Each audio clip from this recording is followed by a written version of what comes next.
All right, today I have a special guest with me. This is Matt. He owns a local comic book store called Kapow Comics. And I first found out about Kapow Comics with Brian. Brian mentioned it to me. Brian's the one who was with me in the Mo GameCom video. And I found out about his store, and what was it, a couple years ago you got a bunch of Super Nintendo complete box games? Was that 2 years ago? Yeah. I mean, it all started probably around 6 years ago. I met with a video store owner, closed his stuff down, but kept his entire stock. So essentially, he probably maybe only sold off like the 360, PS3 games and all that. So all this stuff's just been sitting in his shed behind his house, essentially, or storage locker. And he's been bringing them to me and selling me everything in his collection for $3 a piece when it first started, and now we're up to $5 a piece. $5 a piece, and that was Hagani too, right? That was Hagane too, yeah. The one I did not see any of that savings at all when I got it. When I got it off of you. That is where most of this collection came from. I'm really excited for this video to show you guys where this whole collection pretty much came from. It all came from this store, and he got it for, I probably paid as much for one game as he bought them all for. So yeah, it's wild. But I have bought a bunch of crap too. There's a bunch of Xbox and PS2 games that are never going to sell. So. Yeah, and like I said, they're 100% complete in box. They got the little baggies, the posters, which is all really awesome. Yeah, because he wouldn't let anybody leave with manuals. He wouldn't let anybody leave with anything with the box. You just check the game out and you left. So registration cards, every possible thing. Almost the original era is still there at this point. So yeah. So with all these games sitting in your store, there was a stack that never made it to your store shelves. Correct. What was that stack about? That was we call it like kind of a 401k stack. Something I could just have sitting around taking up this much room in my house that I could always just turn into $10,000 when I wanted to. And that was just a nice little hoard I had. Had is the key word there. Yeah, so, then you had somebody who was collecting every NES for some reason. Complete Super Nintendo collection come to you and just start bugging the crap out of you about this stack that you had. What games were in that stack? You remember all of them? I didn't get them all from you. I mean, my biggest one was Hagani. That hurt my feelings the most. SWAT Cats hurt my feelings. That was the last one that I finally came off of. Pocky and Rocky, was it 2 or 1? One. It was okay. 1. Yep. Earthworm Gem. Earthworm Gem 2 with the poster. Yeah, yeah. Oh, that was beautiful. Super Turrican 2. Yeah, that's the other one. You still have a couple on your store shelves that I already had. Space Megaforce, Twisted Tales of Spike McFang, and those are some of the games that we're going to be covering in today's video. It was not easy getting these off of them, and I didn't get them all at once either. He slowly picked at me the whole time. So. And I think what it was is once I got Hagani, the rest of them just didn't seem to. The rest of them were easy after Hagani. Yeah. Hagani was definitely the hardest one to get. Once I got Hagani out of his hands, SWAT Cats, Super Turrican 2, those just kind of like whatever, at that point. So it was definitely a chore breaking up the 10K lot. And honestly, guys, it's something I wouldn't have done for anyone else. Wayne's my buddy. He's just not a customer. We've gotten way past that stage in our relationship. Yep. So it's just because I want to see this thing build up to the highest number it can be, and I get to live vicariously through him over it. So yeah. And you see that if you look at my older videos, that my game room is so much cleaned out. I know I've talked about it before. I used to have these big shelves in here. I had all my Japanese stuff. I'm down to 3 kiosks. Got rid of a lot of the kiosks. The PS3 kiosk sitting in his store. The Pepsi PlayStation 1 kiosk that I built on this channel. Sitting in his store. So you go into that store, you get to see his collection. And it's like looking at my old collection. It's wild to see. He comes over here and he looks at all these Super Nintendo games, and it's like, wow, this is all my stuff. And then I go to a store and I'm like, wow, this is my old game collection. I have nothing left that's Japanese, which is absolutely wild. I never thought I'd have no Japanese stuff in my collection, but here we are. And I have one of the best Famicom sets in the state to sell, so no one else can beat the imports that I have now. Like, I may not be the best game store out there, but I'm the best import store in Arkansas at this point, I like to think. Like, there'll always be better game stores, but I'm a comic, toy, and game store, so. And I'm not sure yet, there may be some footage to go along with this video of his store, but I'm gonna make a separate video just going in and looking at my old game collection in his store as well. So keep a lookout for that video.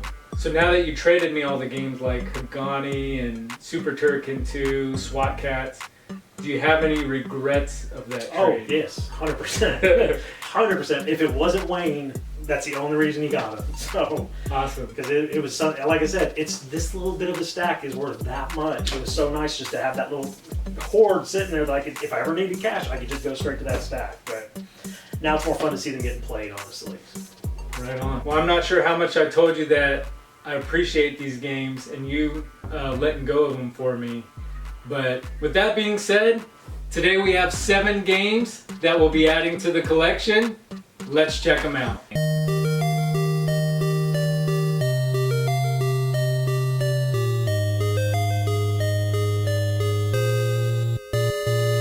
So all the games we're looking at today are what I needed out of Matt's $10,000 stack. I didn't need them all, like Space Megaforce. I didn't need Earthworm Gem 1. These are just the ones I needed that he still had in his collection. And the first one we have up is Earthworm Gem 2. Earthworm Gem 2 was developed by Shiny Entertainment and published by Playmates Interactive. It squirmed on the store shelves in 1995. Earthworm Gem 2 is a wacky run and gun platforming game. You'll control Gem through really odd but creative stages. In some stages you'll need animals to advance like cows that have to be milked to open gates. You'll ride wheelchair lifts while dodging falling grannies, rescue puppies using a marshmallow, and there's even a stage where you play as a blind salamander, which is really eerie. There are all type of weapons along the way as well. Jim can whip his head, use his sidekick Snot to swing across gaps, and he can switch through a variety of weapons effortlessly with the smooth controls. The graphics in the game are excellent, but it can be difficult at times trying to figure out where to go. The music is also excellent and matches the gameplay. The game can get pretty difficult and frustrating at times. There are a few areas where if you get hit, you fall so far back and have to start over. Despite the difficulty, Earthworm Gem 2 is a lot of fun, and the game is really far out there, which I like. I'll come back to this game for a full playthrough. Earthworm Gem 2 is game number 34 for the collection, and on average this game will cost you $100 complete in box. And at $100, that brings our total up to $7,273 for the collection. Now, I say complete in box is average $100 because the goal of this collection is to get all the carts, manuals, and boxes. A copy like this, which is in excellent shape, and it has the registration card, the poster. A copy like this with how complete it is and its condition would probably cost closer to $250.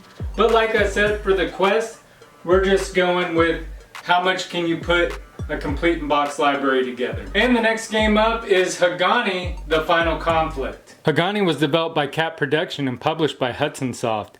It released for the Super Nintendo in 1995. The story goes, a man named Hagani was part of the Fuma clan that protected a holy grail that could destroy the world. Another clan attacks them, stealing the holy grail and left everyone for dead. Hagani is near death and only his brain survives, so his brain is put into a robot body and he goes on a quest to get the holy grail back. The game is a lot of fun and visually looks great. It has really good music too.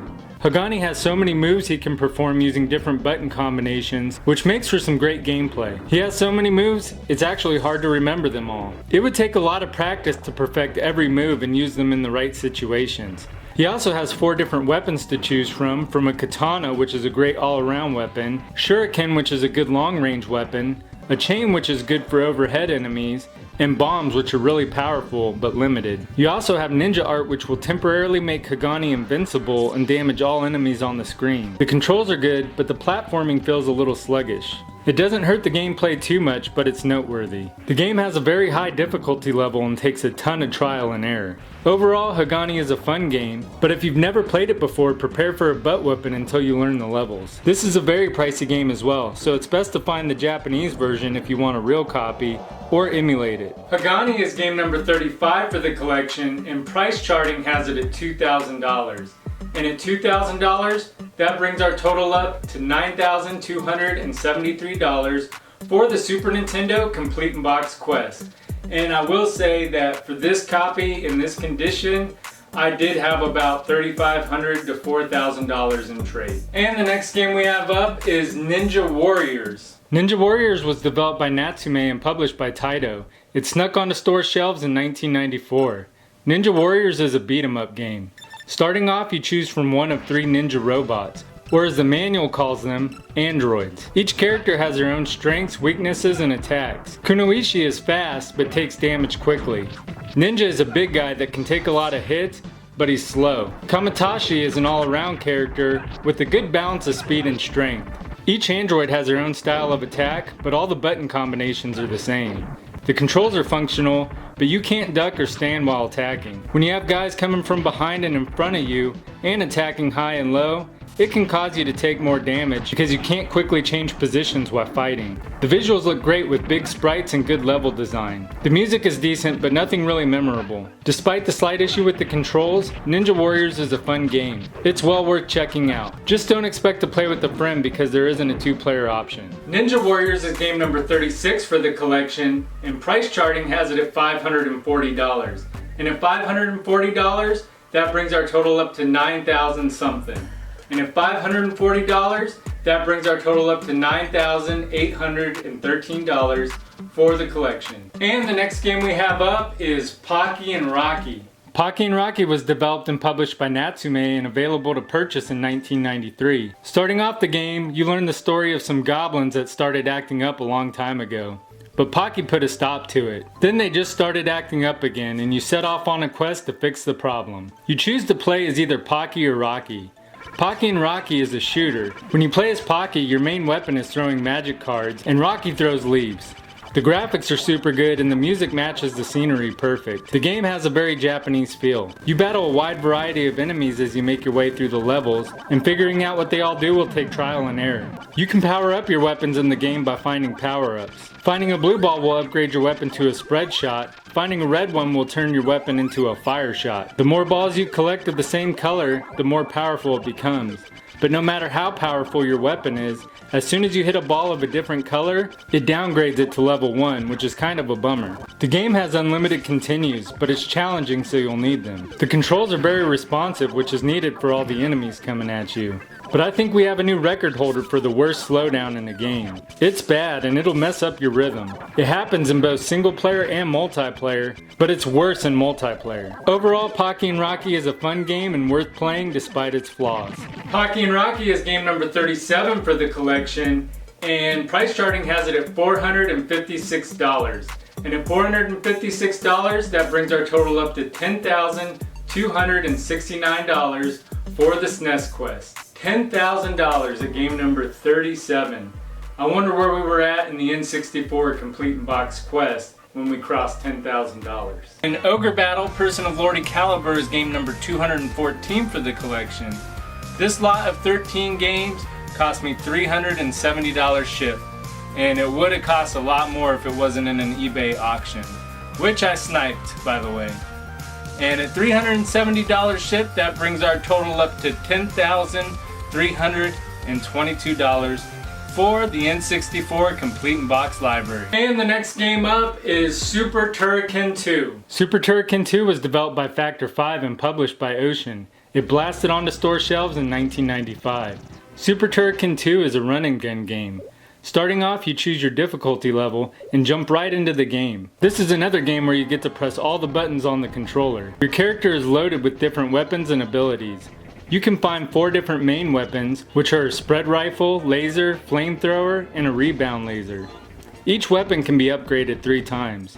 You're also equipped with the freeze laser, cyber fist, and smart bomb, so you have a myriad of ways to take out enemies. You can only fire weapons straight. You can't aim them up at enemies above you, which is extremely frustrating.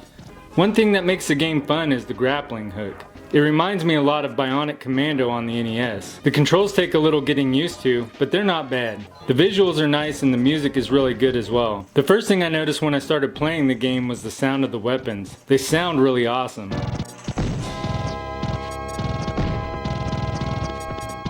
The The game is a lot of fun, but it's another one that'll take a lot of trial and error. Super Turrican 2 is a game worth playing on the SNES.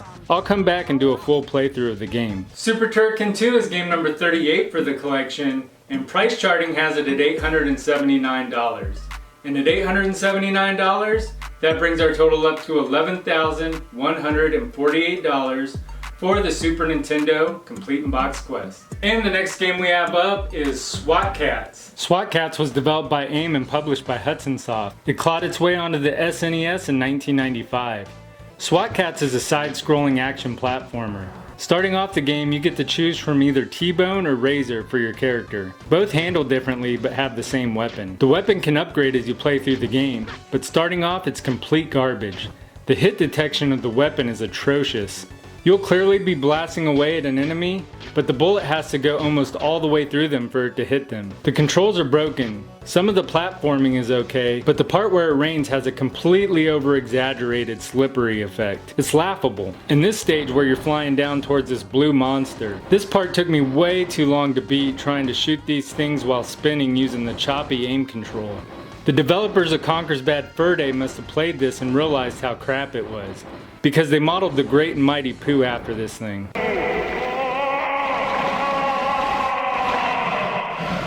And just like an Inspector Gadget, you'll get knocked back really far whenever you take a hit, and there's always a gap behind you. The visuals are good, but there are things in the game that look like you should be able to interact with them, like this ladder here. They even put an unreachable coin there, so it looks even more like you're supposed to be able to climb it. The music is about the only thing that got right in the game. I had high hopes for this game, but that hope was quickly swatted away.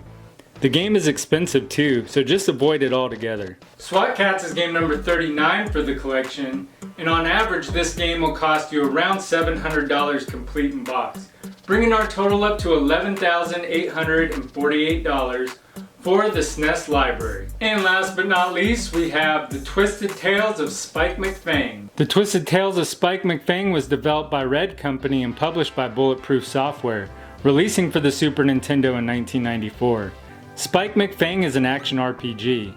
Playing the game, you can tell it was inspired by A Link to the Past. But instead of heart containers, you have tomatoes, and instead of a sword, you have a hat and a cape. They even have a Lost Woods level. The story goes the leaders of Vladamasco were kidnapped, and Spike must put an end to the evil forces that have taken over the land and rescue the leaders. Pretty straightforward. The key to success in the game is leveling up Spike. The more enemies you fight, the higher his level gets, making him more powerful. So it's best to grind and destroy as many enemies as you can early on and not run past them. The visuals in the game are cartoony and easy on the eyes. The music isn't my cup of tea, but it's well done. The controls are good as well. You start off with a hat that just goes straight, but later on you can get a new one that'll zigzag or one that'll seek out enemies. You also have cards you can collect along the way. Cards can be used to restore health, make Spike invisible, freeze enemies, and a bunch of other cool things. The Twisted Tales of Spike McFang is a fun game that's worth checking out. It is pricey and hard to find, so an emulator might be your best bet. The Twisted Tales of Spike McFang is game number 40 for the collection, and price charting has it at $527. And at $527, that brings our total up to $12,375 for the Super Nintendo Complete in Box library. Let's get these games on the shelf.